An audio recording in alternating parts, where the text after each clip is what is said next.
न तिलक लगाए बैठा हूँ, न पहना गले में माला हूँ, मानवता ही पहचान मिली, मैं तो सनातनी लाऊं।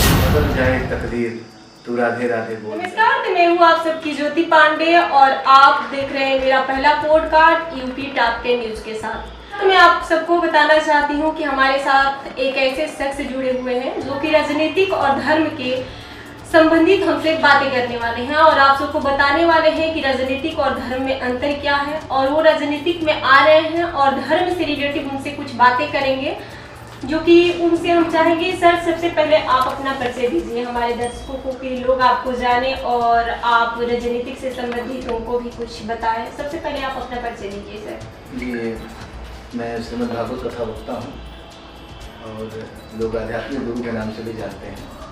मेरा नाम आशीष कुमार तिवारी, जिला बलिया से हूँ और कथा से करते 2009 से मैं कथा करता हूँ। 2009 से लेकर और 2025 चल रहा है, इतना दिन का मेरा कथा क्षेत्र रहा है और लोग मुझे बालकृष्ण आशीष जी महाराज के नाम से जानते हैं। तो इसमें आपसे जानना चाहेंगे कि आप जैसे मान लीजिए कि 2009 से आप कर रहे हैं, कथावाचक भी रहे हैं, तो मतलब आप अध्यात्म से क्या समझते हैं? आपको मतलब इसमें कब आए? अध्यात्म में आने का कोई टाइम नहीं होता है कि अध्यात्म में कब आए। अध्यात्म में आना एक जीवन के, जिससे जीवन चलता है तो जीवन अध्यात्म के साथ ही जुड़ा होता है हर व्यक्ति का। और किसी कोई बचपन, जवानी, वृद्धावस्था ये मायने नहीं रखता कि कब आए। और भगवान का नाम लेने के लिए मुझे लगता है कि व्यक्ति कभी भी नाम ले सकता है भगवान का नाम। और सबसे उत्तम अवस्था है जो जवानी की अवस्था है, क्योंकि बुढ़ापे में राम की जगह राम निकलने लगेगा। तो मुझे लगता है कि राम राम कहने का सबसे सही समय जो है ये जवानी ही है। तो आप जैसे मान लीजिए कि राजनीतिक में आना चाह रहे हैं, आप जैसे मान लीजिए कि पहले कथावाचक थे लेकिन आज के डेट में आप राजनीतिक में आ रहे हैं, तो आपका राजनीतिक में पहला कदम है? राजनीतिक में पहला कदम नहीं, मैं भारत की पहली पॉलिटिकल पार्टी हिंदू महासभा से बिलोंग कर रहा हूँ और 2016 से मैं हिंदू महासभा ज्वाइन किया था। तो तब से मैं कथा क्षेत्र में थोड़ी सी कम रुचि रखने लगा और इस समय मैं राजनीति में आने का यही है कि पूरा भारत इस समय किस गतिविधियों से जूझ रहा है, भारत में क्या व्यवस्थाएं हैं और भारत किन किन हिस्सों में चाहिए। तो निश्चित ही आप समझ सकते हैं कि भारत को साधु संतों की आवश्यकता है। और एक बार साधु संत क्या है? साधु संत टीका लगा लेने से, भगवा पहन लेने से साधु संत कोई थोड़ी हो जाता है।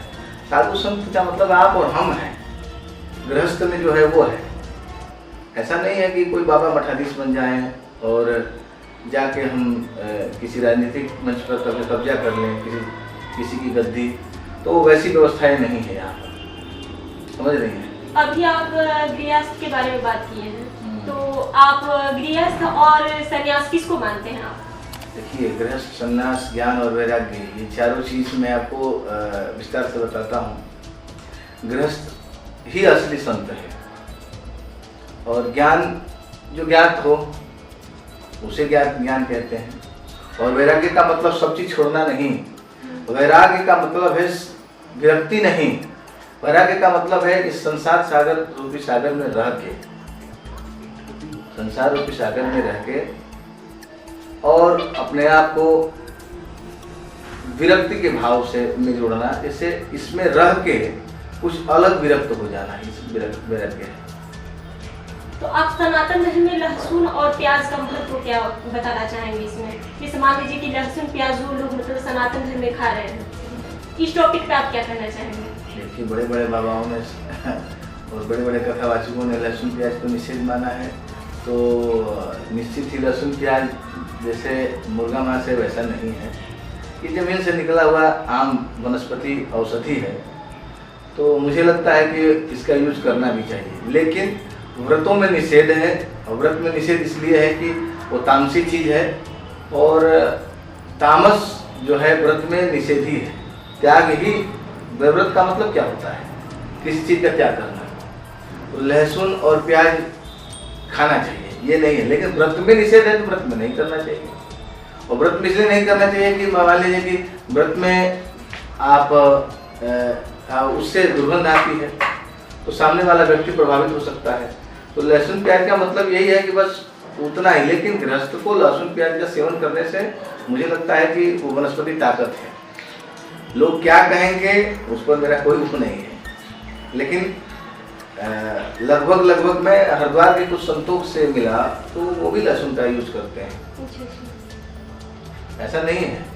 तो आपकी वनस्पति जो है और आपका इलाज, आपका उपचार इसमें है। तो लहसुन प्याज का तो हमको लगता है कि इस पर ज़्यादा मैं नहीं बोलूँगा, क्योंकि पंडित समाज भी विफल जाएगा, इसीलिए इस टॉपिक को बंद ही कर देना अच्छा है।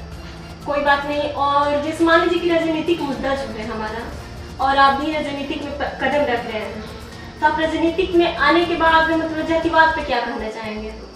ये आपका प्रश्न बनता है। देखिए, भारत विगत कई हजार सालों से गुलामी की जंजीरों से में जकड़ा हुआ है, और भारत में जातीय व्यवस्था कब से आई इस चीज पे जानना जरूरी है। रही बात यहाँ पर हिंदू मुसलमान करना, यहाँ पर क्षत्रिय वैश्य शूद्र और ब्राह्मण ये करना, तो राजनीति में आने का सर्वप्रथम दृष्टि मेरा यही है कि प्रेम जो है, प्रेम से सबको जीता जा सकता है, और प्रेम ही व्यक्ति, प्रेम ही साधन है। तो प्रेम, ये मैं ये कहूँगा, ध्यान रखिए, यूं नफरतों को बो के मंजिले पा नहीं सकते, यूं नफरतों को बो के मंजिले पा नहीं सकते, दामन में दाग हो तो छिपा नहीं सकते, तन साफ हो भले ही चमकता हुआ, मन के मैले को खुदा अपना नहीं सकते। तो जो हम लोगों ने बांट दिया, हम लोगों ने जातियाँ बांट दी, हम लोग तो गमछे बांट दिए, हम लोगों ने वस्त्र बांट दिया, हरा है तो इसका है, भगवा है तो इसका है। अरे भगवान ये सब चीज़ से ऊपर है। तो हमको करने का मतलब है कि राजनीति में आने का सबसे पहला ये है, जातिवाद खत्म। इस भारत से हम और आप समान हो जाएंगे तो निश्चित ही ध्यान रखिएगा, ये भारत कुछ विश्व गुरु बनने में देर नहीं है। हम में ही भेद है।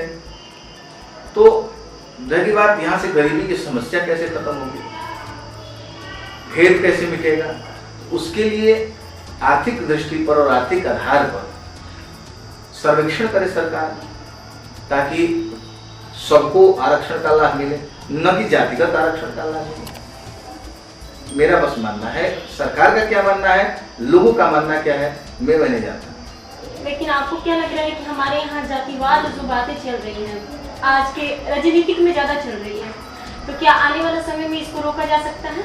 देखिए, जगेगा कौन? इस देश को चलाने में सबसे अहम भूमिका युवाओं का है, और युवा चाहेंगे तो मुझे लगता है कि भारत बदल सकता है। ये बताइए, ट्रेन की सीट पर बैठने से पहले हम ये नहीं पता करते आप क्षत्रिय हो, ब्राह्मण हो, शूद्र हो, वैश्य हो। तो इस देश में चलने के लिए हम ये भेद क्यों करें?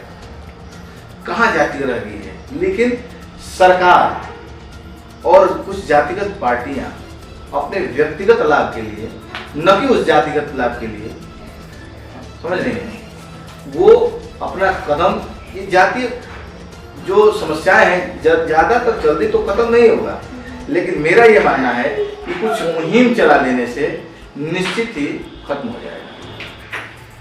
तो कल की डेट में मान लीजिए कि राजनीति से संबंधित आप जो बातें बताए हैं और जातिवाद से, ठीक है, नौ युवा हैं आज के डेट में हो रहा है, लेकिन आज की डेट में जो उपस्थित है पार्टी में हमारे, तो आप उनको क्या संकेत देना चाहेंगे जो कि अभी प्रोजेक्ट पे वो चल रहे हैं, कि मतलब वो जातिवाद पे उनको क्या सलाह देना चाहेंगे कि हमारे बीच करना चाहिए या नहीं करना चाहिए?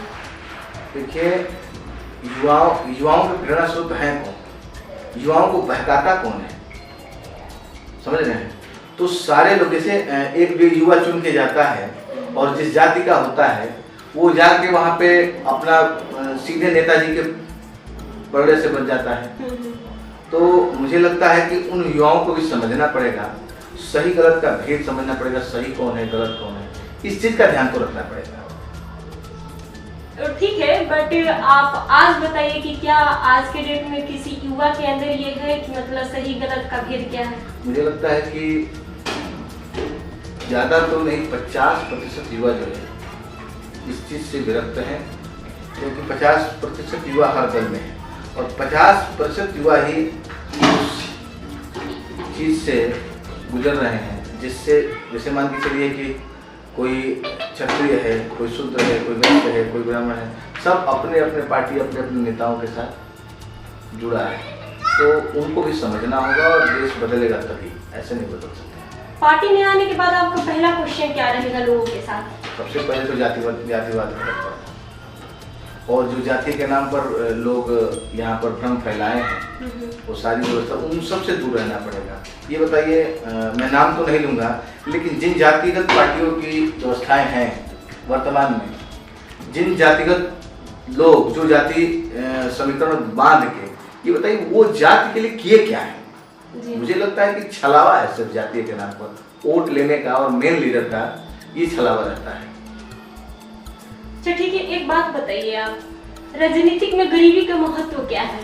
जैसे मान लीजिए कि राजनीतिक में जैसे गरीब की मतलब बातों को दबा दी जाती है, पहले राजनीतिक में लोग उठ रहे हैं। ये आपका बहुत ही उत्तम क्वेश्चन है, और मैं सोचता हूँ कि इस पर बोलना भी जरूरी है। राजनीति में गरीबी, सब ये सबसे पहले ये बताइए कि गरीब है कौन, और ये पूछना है और ये जानना जरूरी है, क्या गरीबों के प्रति अट्रैक्शन लोगों का क्यों नहीं जो होता है? कारण क्या होता है, अगर सब कुछ है तो दुनिया जलती है, अगर सब कुछ है तो दुनिया जलती है, अगर कुछ नहीं है तो दुनिया हंसती है। मेरा यह मानना है कि जो ईश्वर है वो मिलते आसानी से नहीं है, उन्हीं एक वही चीज़ है जो जिनके लिए दुनिया तरसती है। बाकी गरीबी और अमीरी में जो भेद है, इस भारत की राजनीति में इसका बहुत ही बड़ा मायने रखता है। सबसे पहली बात, चुनाव लड़ता कौन है? तो आजकल के युवाओं में भौकाल है जी। जैसे 5 पजेरो हो गया, 10 मर्सिडीज हो गई, 20 थार हो गए, और मोटरसाइकिलों का हुजूम हो गया, समझ रही हैं? तो ये सब दिखावा से अच्छा है एक आम व्यक्ति को चुने लोग, भौकाली को नहीं। और क्या करें, आजकल के युवा क्या करते हैं कि मान के चलिए कि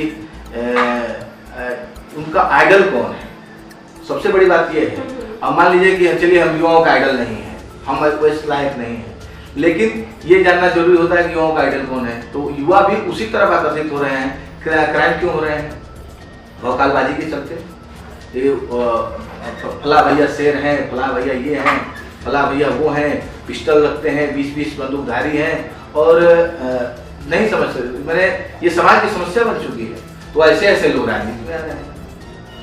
तो आप क्या कहना चाहेंगे इस पे कि अब पॉलिटिकल में गरीबी की बातों को मतलब दबाना कहाँ से उचित है? ये बताइए, जो पहले ही शोषण कर रहा है लोगों का और जनता का, सबसे पहले युवाओं को गुमराह कर रहा है, उनको राह से भटका रहा है।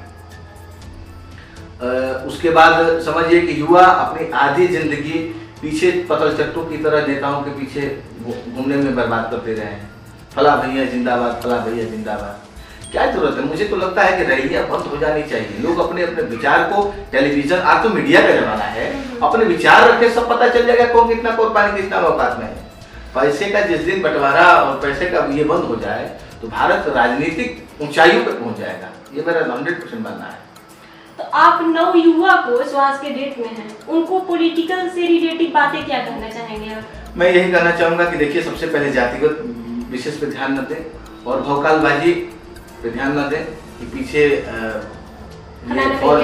पीछे फॉर्च्यूनर चल रही है, इस आइडियल से भी ऊपर उठें। और दूसरी बात, युवाओं को, अच्छे युवाओं को राजनीति में, जैसे गरीब तबका हो उसको भी उठाइए, आप आम आदमी हो उसके पास जाइए और आकलन करिए, और किसी भी पार्टी से मतलब मत रखिए। कहने का मतलब, भारत की राजनीतिक व्यवस्था सुधर जाएगी अगर अच्छे व्यक्ति को टिकट मिले, चाहे किसी पार्टी से वो लड़े। और राजनीति में आने का यही तात्पर्य है कि अध्यात्म के साथ राजनीति को जोड़ना। जैसे कि मान लीजिए कि आपको इतने दिनों से कथावाचक भी रहे हैं, तो आपको मतलब जितने भी लोग जानते हैं और आप जितने लोगों के सामने फेस आए हैं, तो क्या आप सोशल मीडिया या कुछ मतलब ऐसी बातें हैं जिससे आप हटके हैं? जैसे मान लीजिए सोशल मीडिया प्लेटफॉर्म पे आप पहले कहीं आए हुए हैं या नहीं? देखिए, जिस समय मैं कथा करता था, तो जिस समय मैं कथा करता था, सिर्फ टीवी पर सबसे पॉपुलर कोई बाबा थे तो देवकीनंदन ठाकुर जी। अच्छा। और अध्यात्म के प्रति ज़्यादा रुझान उस समय उन्हीं लोगों को देख के मुझे आया था। तो मैं छोटा था काफ़ी, तो लगता है मुझे कि 2009 से लेकर और 2015-16 तक ज़्यादा मीडिया का प्रभाव नहीं था, इसलिए मैं उस समय हाईलाइट नहीं हुआ। और संघर्ष की ज़िंदगी आप तो जानती हैं कि मुश्किलें दिल के इरादे आजमाती हैं, स्वप्न के पर्दे निगाहों से हटाती हैं। हौसला मत हार गिर कर रहे मुसाफिर, क्योंकि ठोकरें इंसान को चलना सिखाती हैं।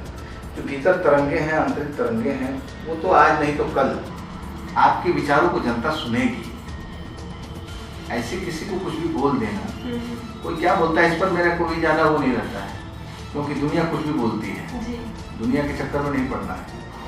तो जैसे मान लीजिए कि कविता की लाइनें भी कुछ होगी आपके, मतलब जैसे मान लीजिए कथावाचक भी आप हैं, तो कविता की कुछ ऐसी लाइनें हैं जो हमारे दर्शकों को आप सुनाना चाहते हैं?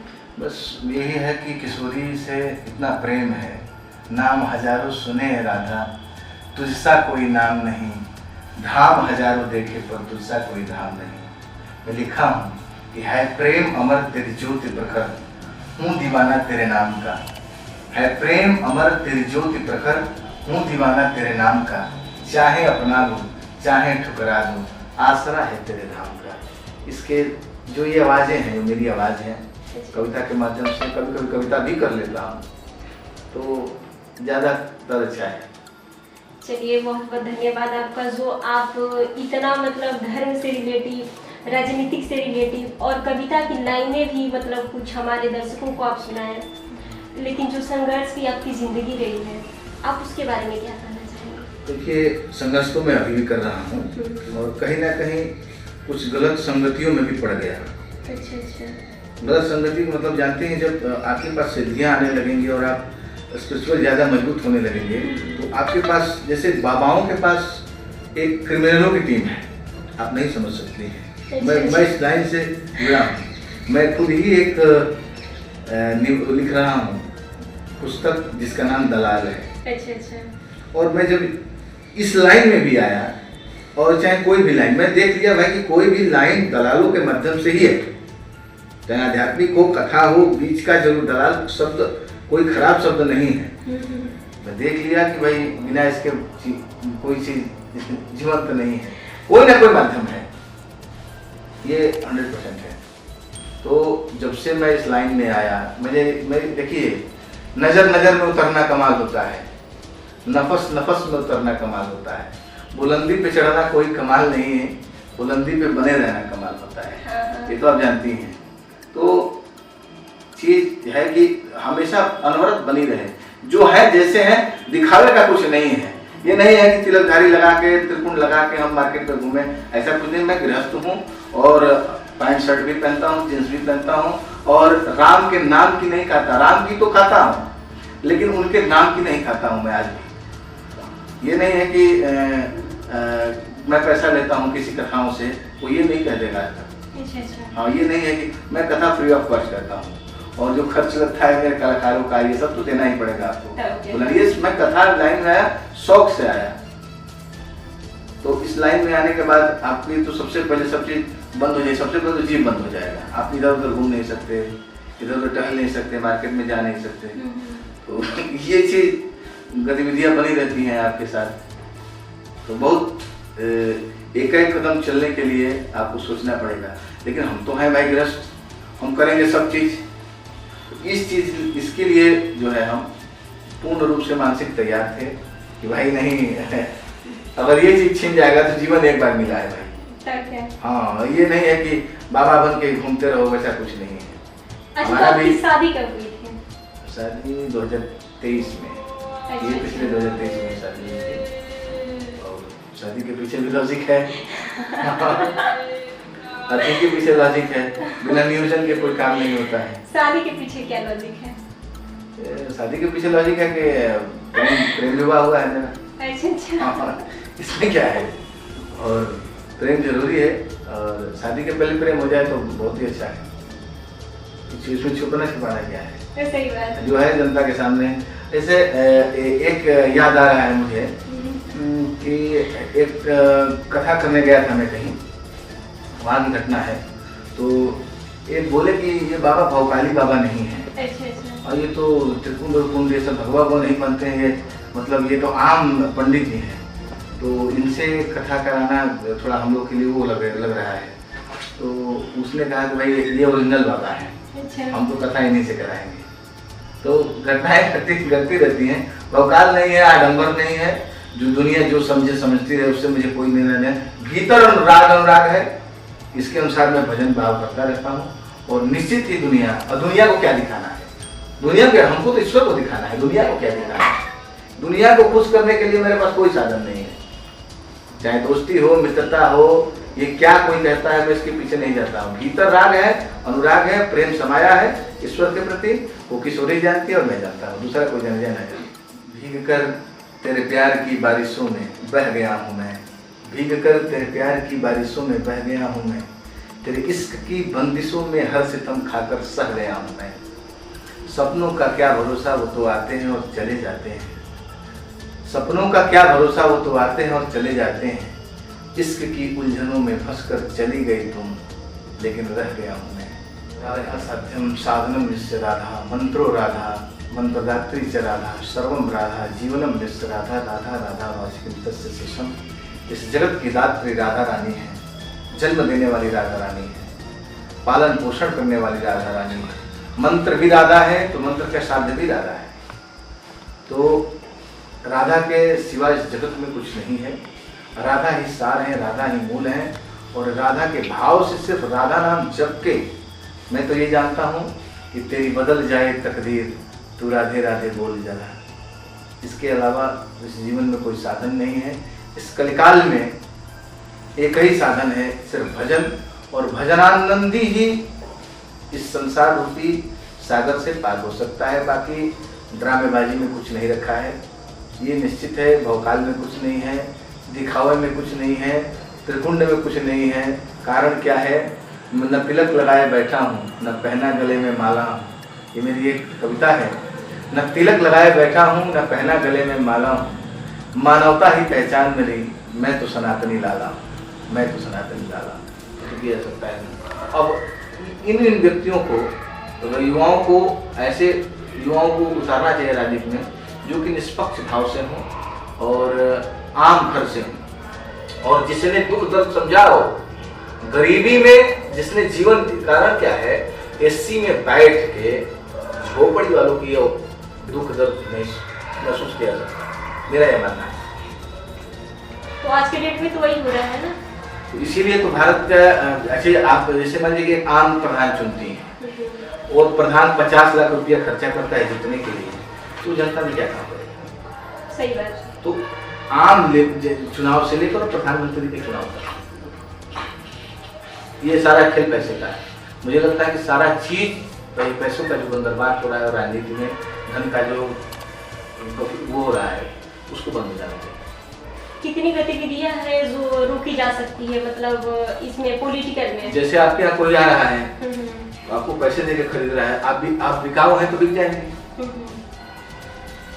अगर कोई उसी का प्रतिरोध करे, जैसे ध्यान रखिए, आप किसी एक आम चुनाव प्रधान की बात कर ले, चाहे जिला पंचायत की बात कर ले, चाहे विधायकी की बात कर ले, आप पहले ही पैसा ले लेंगे तो विकास कार्यों के लिए पैसे मांगने जब जाएंगे अपने क्षेत्र के लिए, क्या देगा आपको?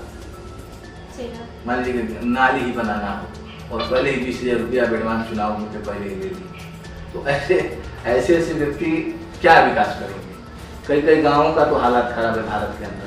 मुझे लगता है कि लालू प्रसाद यादव जी ने बनाया था स्मार्ट शहर बनाने की जो उसने बात की थी नरेंद्र मोदी ने, तो लालू जी ने कहा कि स्मार्ट शहर में स्मार्ट गांव बनाने चाहिए, और स्मार्ट गांव और शहर और भारत तभी बनेगा जब एक अच्छा व्यक्ति चुन के जाएगा। सही बात। वही विकासशील तभी बनेगा भारत। ठीक है, तब तक आप देख रहे थे यूपी टॉप 10 और इसी पे अपनी बातों को विराम देते हुए हर हर महादेव, जय श्री राम।